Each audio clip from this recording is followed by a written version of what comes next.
بسم اللہ الرحمن الرحیم۔ کیا آپ چاہتے ہیں کہ اللہ خود آپ کی مدد فرمائے؟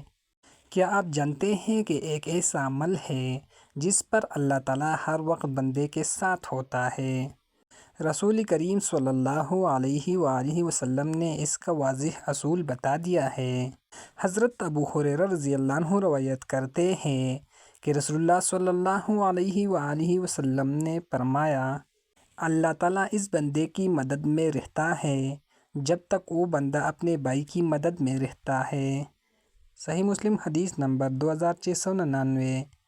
حضرت عبداللہ بن عمر رضی اللہ عنہما روایت کرتے ہیں کہ رسول اللہ صلی اللہ علیہ وآلہ وسلم نے فرمایا، مسلمان کا بھائی ہے، نہ اس پر ظلم کرتا ہے اور نہ اسے بے سہارا چھوڑتا ہے۔